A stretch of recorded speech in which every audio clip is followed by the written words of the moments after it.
Hello, and welcome to the Authentically Elisa podcast, Unmasking Your True Self. I'm Elisa Bogarts, your guide on this journey to discovering the most genuine version of yourself. Each episode is a step towards unveiling the incredible power that lies within you as we strip away all the shoulds and shine a light on the coulds. Together, we'll explore the path of self-empowerment, self-confidence, and the courage to be unapologetically you. Thank you for being here.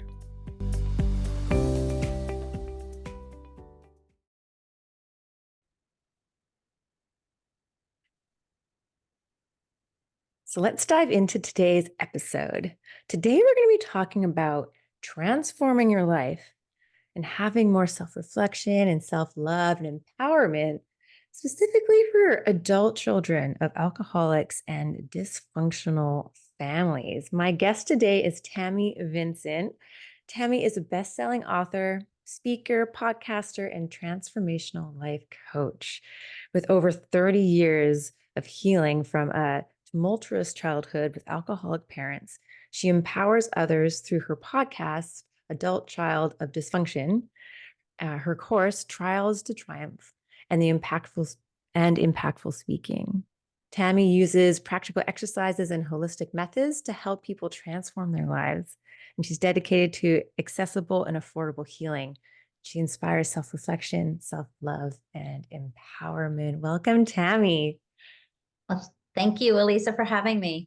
Yeah, you're very welcome. So tell me, like we kind of touched on it a little bit. Obviously, you had this type of childhood, but yeah, how you sort of got into this field of work and why you're just so passionate about it.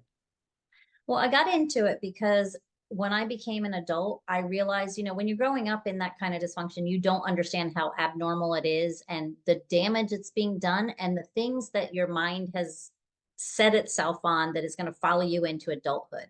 So when I got to become an adult and I started doing adult things like getting a job and having a career and having children and all of that stuff, I realized how much work I had and that I didn't understand major life concepts like unconditional love or boundaries or standing up for yourself or having a voice or confidence. I didn't have any of that.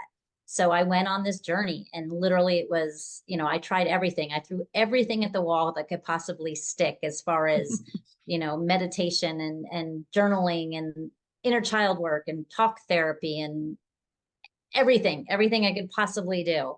And then it was, it took years. It took years of unraveling layers and layers and learning to, all of these big concepts that some people take for granted.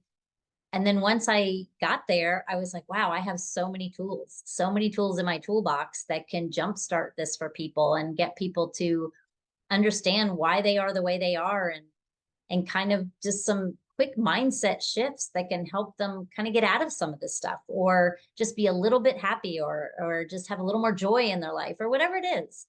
So I really just kind of poured myself into it because I realized that what took me 30 years can literally be fast forwarded for people. And that as soon as they have that self-awareness of the fact that, okay, life is tough and it's not just alcoholic parents. Everybody has things that go on in their lives and their childhoods, and some of it makes a lasting imprint, but you have to undo some of that stuff and you have to make the choice to be able to do the work to do that. So that's really me in a nutshell, but I'm just kind of now I'm an open book and I just help whoever really needs it through all these different venues. Wow, and what a journey. Yeah, and it's true. It can take so long because yeah, you're right. There's a sort of that realization and you're like, oh, and sometimes you see other people and you're like, well, they seem to have, more confidence or speak their voice or set boundaries with me. Like, what was that?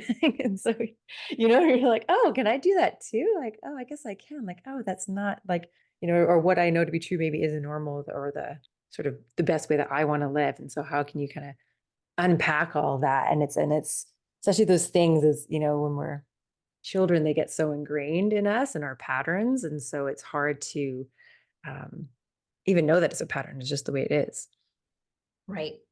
And our Yeah. brains are there to protect us. When we're a child, our brains are there to give us safety and keep us safe. And so all these things that our brains tell us to help us survive don't always work in the world when we have to start adulting some Yeah, of these patterns that exactly. we develop.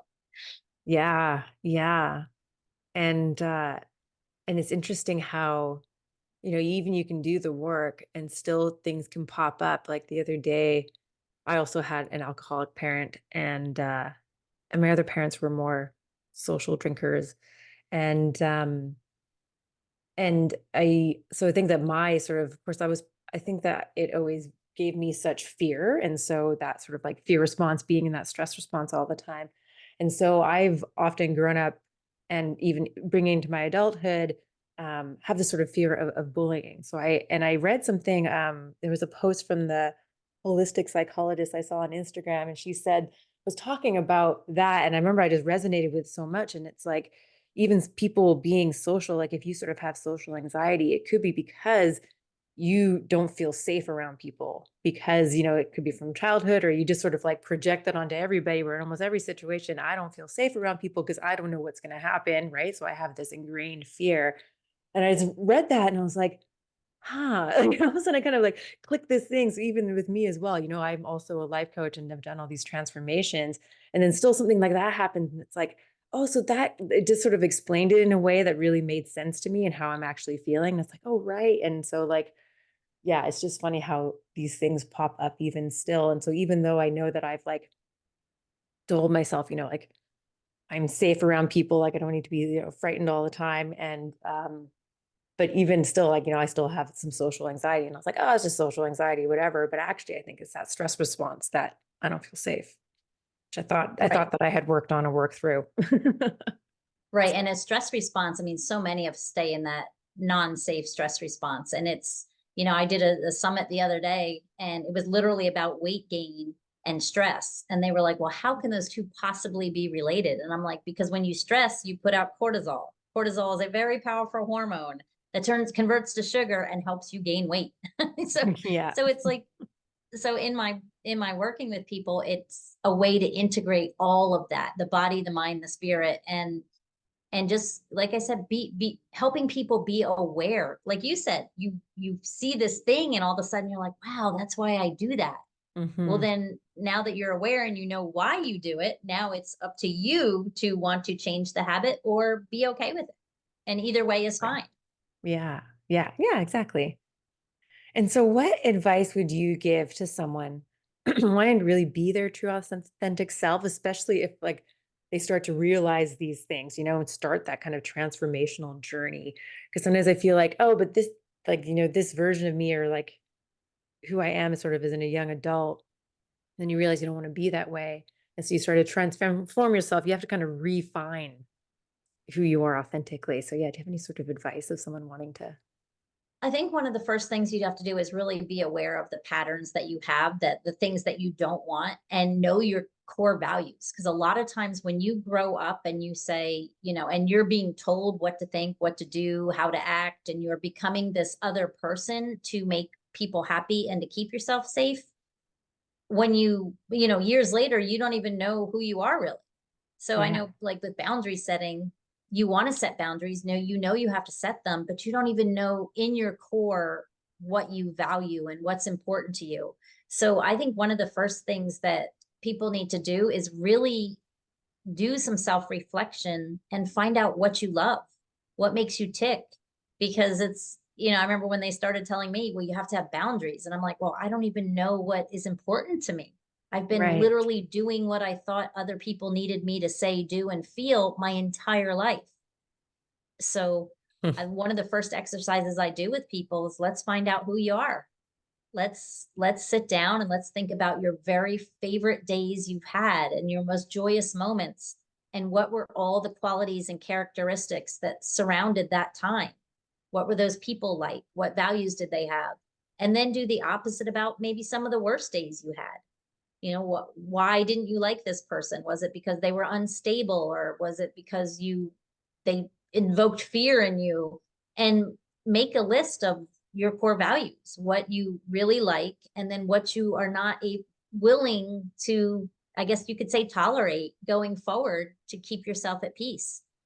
And it's a very enlightening process because sometimes people don't know. And that would be one of my very first places, because then when you really know who you are and what you value, you can then, when you come to a crossroads and you need to make a decision, do I say this or that? Well, what is in alignment with your values and what you've decided is important? Because a lot of times we don't question ourselves, and we're Mm, still working in that reactive, well, this is what they want me to say, or this is what they want me to do. right. But you can start, once you figure out those values, you can start to really live in alignment with them. Yeah. Yeah. And I love how you said that, to keep yourself at peace. It's like, oh, like that sounds so wonderful. And again, that's how you can do it. And it starts with those values, because like, oh yeah, what do I really value and feels really like calm and centering to me, and then like who I am and what I value, and that is peaceful. And so yeah, to keep yourself in that peaceful state. And also, as you start to do this, just for everybody listening, understanding that it is a journey. It can, like you're gonna, because sometimes even I do that. I'm like, oh, I did those. I acted away. I don't want to act like, oh, that was like my old self coming forward, or I did I'm like, I've been doing all this work not to do that. And then I got triggered and like, boom, and then I beat myself up for it. And it's like, oh, be kind to yourself, right? And I think we're going to kind of get into sort of self-love and empowerment. And it's just, how can you, just forgive yourself and know that doing these new patterns and like rewiring your brain and forming new habits and living to your values that you actually identify now, those old things will pop up. No, the ugly little heads will pop up every now and then. And that's just okay. It's normal and natural. Well, that's 100% normal. And I know what people will say to me, well, I've gotten there, I've healed from this. And well, yeah, I've healed a lot too, but there's so many layers to this. And like you said, you can't plan, you can't go and do, neuro-linguistic programming and all these things that they teach you to do for every single circumstance that's going to pop up, because Yeah. life happens. So instead of beating yourself up, you just want to train yourself to be curious. Why did you do Mhm. that? And my other piece of advice is, before you react to anything, count to 3 in your head. Yeah. Because I used to count to 10. Now I'm like really, really toned in on this. And now I can just count to 3. But if you take the time to think before you react, because we all have things that trigger us, and it's not just somebody's words. It could be somebody raising their eyebrow. It could be a smell. It could be anything. Mm. Any one of your 5 senses can trigger something. And if you react before you think about why and be curious about it, you're just gonna, then it's just a vicious cycle, because then you get mad at yourself reacting the way you did, Yeah. and it snowballs. It's a snowball effect. Yeah. Yeah. Thank you for that. It's so true. Yeah. So what sort of other sort of tips that you have for someone, for them to, you know, transform their lives to have more of that? I know we were sort of already talked about self-reflection and self-love and empowerment. One of my biggest things is going kind of back to the grace and the curiosity. We do Mhm. everything we do for a reason. There's nothing that there isn't a reason we do. Our minds are wired and programmed based on the past. And so getting to really be curious, I mean, just at journaling, writing, free flow, word vomiting, I like to call it, with just finding out why. And just being curious about who you are, and why why things happen, and good things and bad things. Yeah. And that's, I did 6 years of inner child work, and journaling was one of the most powerful things I did, because the way I journaled, and I've had a lot of people that have been like, wow, I didn't ever do this, but it was so powerful to me. I would write myself questions or write myself a letter. And I could be writing, let's say I got in a fight with a teacher at school, or we had a disagreement. I could be writing a letter to my teacher. Well, then with my opposite hand, and they teach you this in inner child work, I would write back a response from my teacher back to me. With And your then other I would think hand. about that. So it was literally these conversations, because if there's no facts behind something, you're literally making up the story, right? Right. So I mean, yeah. So literally my journaling was a letter to myself or a letter to somebody I had a disagreement with, or a letter to my mother or a letter to my father, or, and then a letter back. And it was so powerful in opening up what I truly thought, what I truly believed.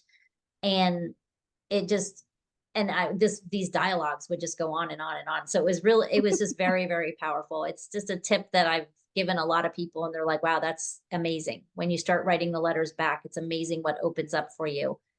And when And you write the letter back, are you thinking what they think, what you think they would say, right? That's what their response is.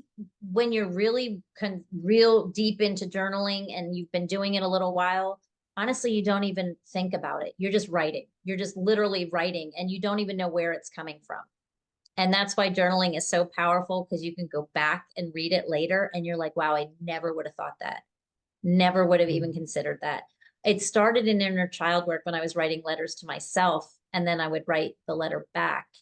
And that's where I realized how hurt I was as a child, because I would write the letter to myself like, hey, you're 26 now, you really need to be doing this. And I know they said as a child, so I'm writing to you as a child.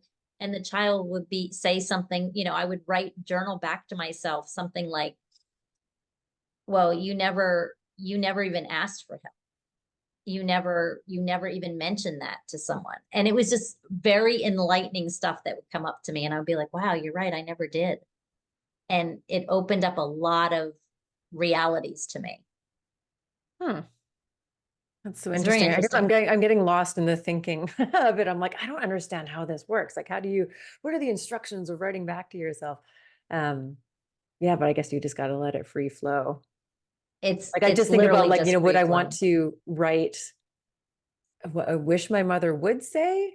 Or, or would I write what I think that she would actually say, or what the reaction is, or I don't know. It's really hard to explain. I know I probably shouldn't have gone down this rabbit hole, because it's very hard to explain, because when I start journaling and just start writing, I don't think about what I'm writing. I just write.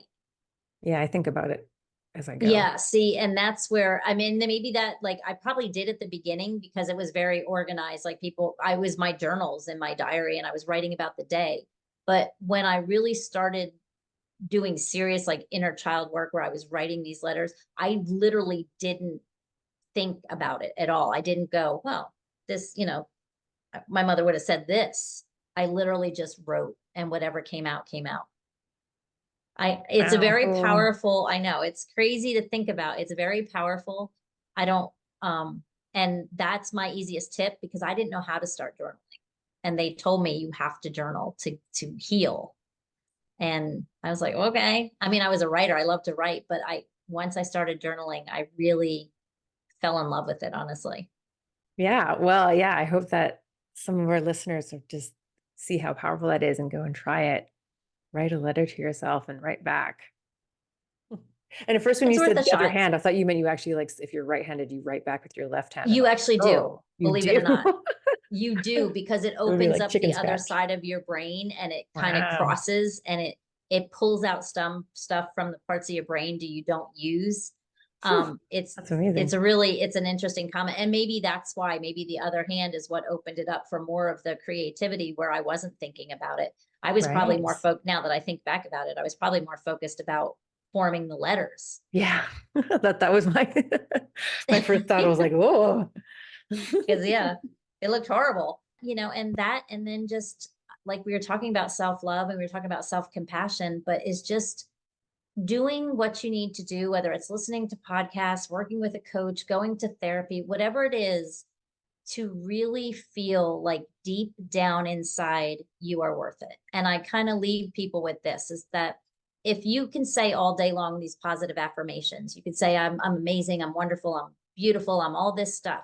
But when the rubber hits the road and you need to make a decision, you're going to do that based on your subconscious programming, what you truly, truly believe. So I took this from a book I read. So this is not my idea, but ask yourself the question, how do I feel when I eat my favorite ice cream? And you're going to feel warm and fuzzy and everything else. And then you ask yourself this question, or you say to yourself, I deserve all good things. And if you feel any kind of tension, twinge in your stomach, your jaw clenches, anything, then you might have some more exploring to do. Yeah, or even if it's just a hesitation, like, huh? Mhm. Or questioning it, do I? Yep, Yeah. because if you don't truly believe it, you will get some kind of gut reaction in your body somewhere. Wow. And how about empowerment? Do you have any tips on how someone can empower themselves? Especially from, yeah, having such I sort of think like the trauma as children. I think the most important thing is just getting back to who you are and believing that you're worthy to have a voice, that you are worthy to have boundaries. When you have boundaries and you feel able to hold them and hold people accountable for them, you will gain confidence. You will, I mean, unbelievable confidence, and you will start to walk in your true being. You'll stop being afraid of you'll stop being afraid of people, what people think about you, or what people are going to say if you say the wrong thing. And that is such a liberating feeling. I remember the day I truly believe what other people think of me is none of my business. And it was an amazing day. Exactly. Yeah. And it's true. It isn't any of your business. And everybody's thinking so many different things at so many different times. And they may not even be thinking about you at all. Absolutely. Absolutely. Probably aren't. Probably aren't. Yeah. And if they do, let that be their thing, and you can also think about yourself, like how many thoughts do you have about other people and is it any of their business or would you ever want them to know even what you were thinking? It's none of their business. You can think what you want to think. Absolutely. Yep. Yes. And Oh, well, thank you for all of that. So tell us how can well, actually let me just sort of summarize some of the key takeaways that I wrote down here. Um, I love at the very beginning we started talking about keeping yourself at peace, and a way of doing this is finding out, who you truly are and finding out what your values are now. So if you're just starting this sort of transformational journey, really figure out what your values are, and by living to those, you will have more inner peace and really have grace and curiosity to your reactions that you have, so that you can figure out where they're coming from, which is always super enlightening. And you can only do that if you are curious about your thoughts and feelings and your reactions, and really believe that you are worthy. And you actually got to believe that. And if you ask yourself that and you have a little bit of any type of reaction that isn't like yes, then do a little bit more work, which could be journaling to yourself or to someone else in your life, and then responding back from their perspective. So tell me, where can listeners find you online, Tammy? probably the easiest thing is just to go to my website, tammyvincent.com, just my email. I mean, my name, and everything is there. Reach All out to me, right. all my classes, my podcast, everything. Nice. What's your podcast called? Adult Child of Dysfunction. Nice. Awesome. I'll have to take a listen to that. Yeah, it's So do you pretty, have, pretty big audience there. yeah. Yeah, totally. So do you have any final words of wisdom for our listeners?